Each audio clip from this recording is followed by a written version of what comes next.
Slick back. No, no, slick back. That's what I said. Slick back. No, nigga, I'm a pimp named Slick back. Pimp named Slick back. Pimp named Slick back. Nigga, are you deaf? I'm a pimp named Slick. Halo semuanya, perkenalkan saya Cornelis Mage. Saya mahasiswa aktif semester 5 di Politeknik Negeri Kupang, jurusan Administrasi Bisnis, Program Studi Manajemen Perusahaan. Pada kesempatan kali ini, saya akan menjelaskan beberapa aspek hukum yang penting dalam dunia bisnis. Ada 6 pokok bahasan yang akan saya bahas dalam video ini. Yang pertama, ada perizinan dalam bisnis. Selanjutnya ada kredit dan hukum perjanjian jaminan. Yang ketiga, ada perlindungan konsumen dan anti monopoli. Yang keempat, ada merger, akuisisi, dan konsolidasi. Yang kelima, ada hukum tindak pidana pencucian uang. Dan yang terakhir, ada penyelesaian sengketa bisnis. Yang pertama, perizinan dalam bisnis. Apa sih itu perizinan dalam bisnis? Perizinan dalam bisnis adalah proses mendapatkan persetujuan dari pemerintah untuk memulai dan menjalankan usaha secara legal dan sesuai dengan ketentuan yang berlaku di Indonesia. Perizinan dalam bisnis di Indonesia saat ini dilakukan melalui sistem Online Single Submission atau OSS yang merupakan sistem perizinan berusaha terintegrasi secara elektronik. Ada beberapa jenis-jenis perizinan dalam bisnis yang diperlukan oleh pelaku usaha tergantung pada bidang usaha, skala, dan lokasi usaha yang dijalankan. Nah, ada 5 contoh di sini. Yang pertama, NIB atau nomor induk berusaha yang merupakan nomor identitas pelaku usaha yang diberikan oleh OSS dan berlaku seumur hidup. Selanjutnya ada IMB atau izin mendirikan bangunan yang merupakan izin yang diberikan oleh pemerintah daerah untuk membangun, merenovasi, atau mengubah bangunan. Selanjutnya ada SIUP atau surat izin usaha perdagangan untuk usaha perdagangan, surat izin usaha industri untuk usaha industri, dan surat izin usaha jasa konstruksi untuk jasa konstruksi. Nah, untuk mendapatkan perizinan dalam bisnis, pelaku usaha harus mengajukan permohonan melalui sistem OSS dengan mengisi data usaha dan melampirkan dokumen-dokumen yang dipersyaratkan. Pelaku usaha juga harus memenuhi persyaratan dan komitmen yang ditetapkan oleh pemerintah untuk mendapatkan perizinan dalam bisnis. Perizinan dalam bisnis sendiri memiliki banyak manfaat, seperti memberikan kepastian hukum, perlindungan konsumen, kemudahan akses ke pasar, fasilitas pajak, dan dukungan pemerintah. Oleh karena itu, sebelum teman-teman mau membangun sebuah bisnis, diperlukan untuk melakukan perizinan. Next, ada kredit dan hukum perjanjian jaminan. Mungkin sebagian orang sudah familiar dengan kredit, tapi sebagian orang mungkin belum mengenal sih apa itu kredit.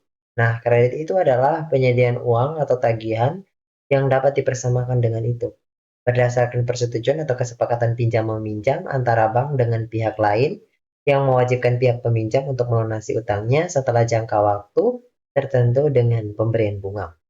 Kredit sendiri merupakan salah satu aktivitas utama perbankan yang bertujuan untuk mendukung perekonomian nasional. Sedangkan hukum perjanjian jaminan adalah hukum yang mengatur hubungan hukum antara pemberi jaminan atau debitur dan penerima jaminan atau kreditur sebagai akibat pembebanan suatu utang tertentu atau kredit dengan suatu jaminan atau biasanya benda atau orang tertentu. Nah, hukum perjanjian jaminan sendiri bertujuan untuk memberikan perlindungan hukum kepada kreditur agar dapat menagih utangnya. Jaminan kredit adalah sesuatu yang diberikan kepada pemberi pinjaman atau kreditur untuk menimbulkan keyakinan bahwa penerima pinjaman akan memenuhi kewajiban yang dapat dinilai dengan uang yang timbul dari suatu perjanjian. Jaminan kredit sendiri dapat berupa jaminan kebendaan atau jaminan pribadi. Nah, jaminan kebendaan adalah jaminan yang berupa benda bergerak atau tidak bergerak yang dapat dieksekusi oleh kreditur jika debitur tidak membayar utang.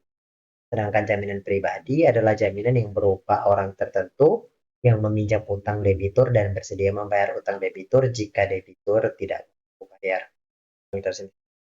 Hukum jaminan kebendaan di Indonesia diatur dalam beberapa peraturan perundang-undangan, antara lain Undang-Undang Nomor 4 Tahun 1996, Undang-Undang Nomor 42 Tahun 1999, Undang-Undang Nomor 10 Tahun 1998, dan Undang-Undang Nomor 37 Tahun 2004. Sementara hukum jaminan pribadi di Indonesia diatur dalam Kitab Undang-Undang Hukum Perdata khususnya dalam pasal 1820 sampai dengan pasal 1853 tentang perjanjian penang.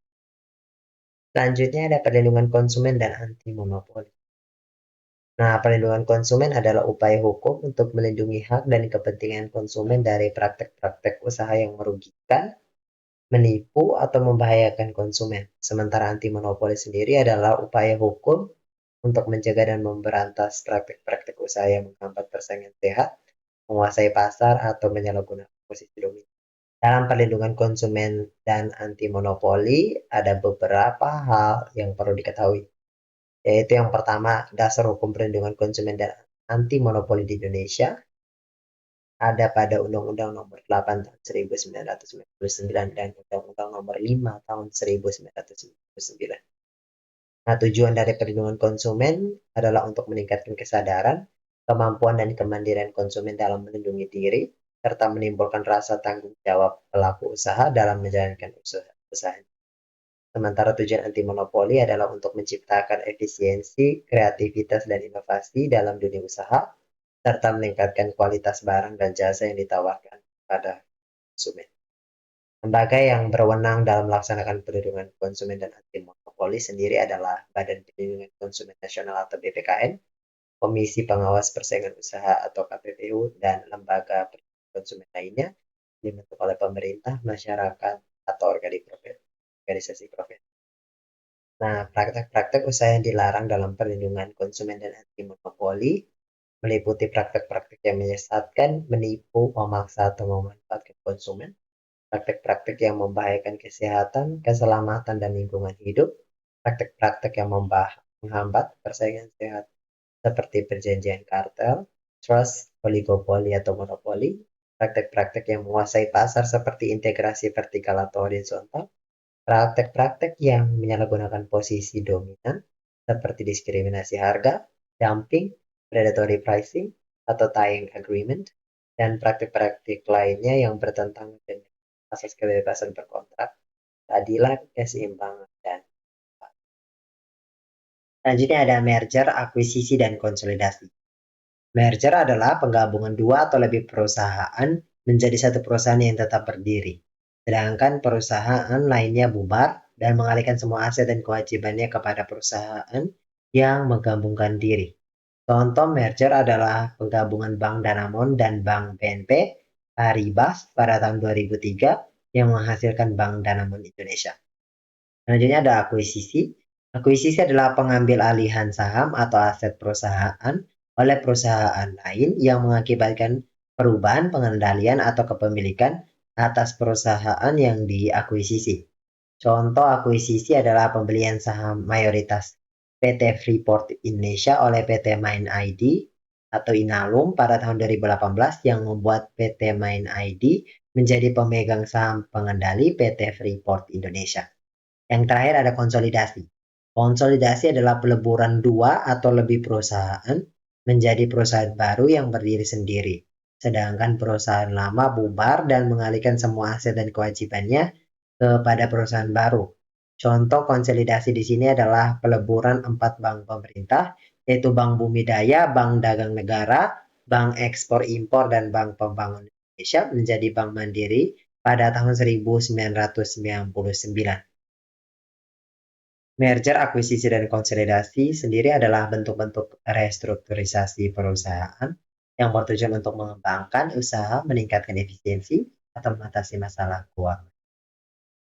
Merger, akuisisi, dan konsolidasi diatur dalam berbagai peraturan perundangan seperti Undang-Undang Nomor 40 Tahun 2007, Undang-Undang Nomor 5 Tahun 1999, dan next ada hukum tindak pidana pencucian uang. Hukum tindak pidana pencucian uang adalah hukum yang mengatur tentang pencegahan dan pemberantasan perbuatan yang bertujuan untuk menyembunyikan atau menyamarkan asal-usul uang atau harta kekayaan yang berasal dari hasil tindak pidana.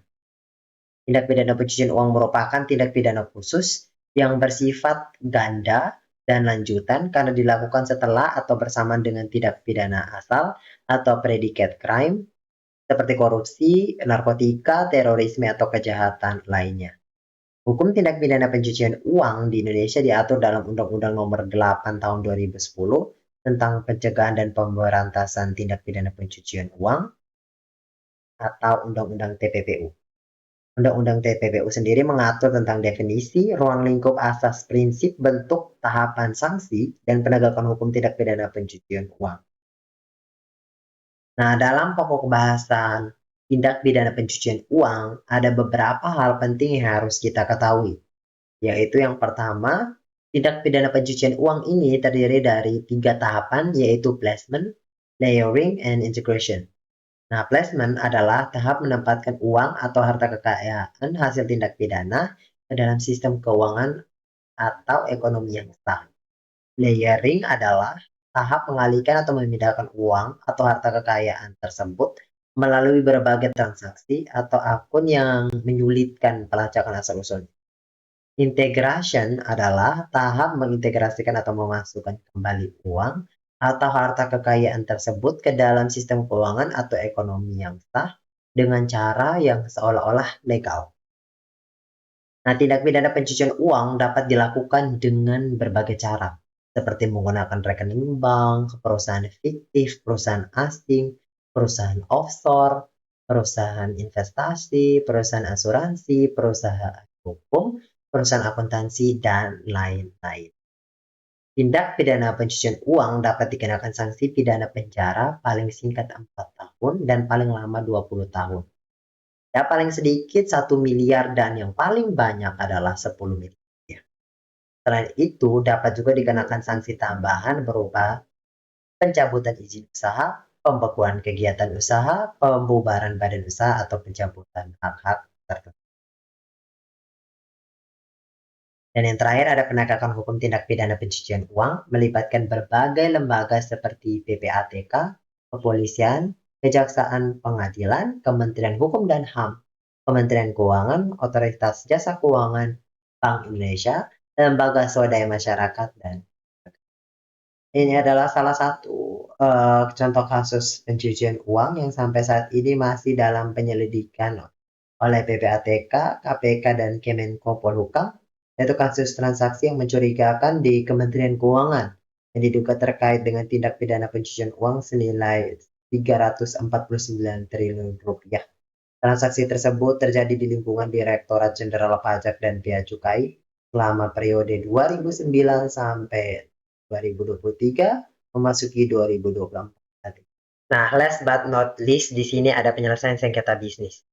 Nah, dalam menjalankan bisnis, pasti ada beberapa masalah atau sengketa bisnis. Nah, apa sih itu sengketa bisnis? Sengketa bisnis sendiri adalah pertentangan atau konflik yang terjadi antara para pihak yang terlibat dalam kegiatan bisnis atau perdagangan yang menimbulkan akibat hukum dan dapat diberikan sanksi hukum. Nah, penyelesaian sengketa bisnis adalah proses untuk menyelesaikan hal itu. Nah, penyelesaian sengketa bisnis dapat dilakukan dengan 2 cara, yaitu litigasi dan non-litigasi. Litigasi sendiri adalah cara penyelesaian sengketa bisnis melalui jalur pengadilan dengan menggunakan pendekatan hukum formal. Litigasi memiliki kelebihan seperti memberikan kepastian hukum, mengikat semua pihak, dan dapat dieksekusi secara paksa. Namun, litigasi juga memiliki kekurangan, seperti memakan waktu, biaya, dan tenaga yang besar, menghilangkan hubungan baik antara para pihak, dan menimbulkan rasa tidak puas karena adanya pihak yang kalah. Yang kedua ada non-litigasi. Non-litigasi adalah cara penyelesaian sengketa bisnis di luar pengadilan dengan tidak menggunakan pendekatan hukum formal. Non-litigasi memiliki kelebihan seperti lebih cepat, murah, dan mudah, menjaga hubungan baik antara para pihak, dan dapat mencapai kesepakatan yang saling menguntungkan. Namun, non-litigasi sendiri juga memiliki kekurangan, seperti tidak memberikan kepastian hukum, tidak mengikat semua pihak, dan tidak dapat dieksekusi secara paham. Sekian materi review dari saya. Saya harap materi yang saya sampaikan dapat berguna bagi teman-teman. Jangan lupa tinggalkan saran teman-teman apabila ada yang kurang dari perkataan saya. Sekian dan terima kasih. Sampai jumpa.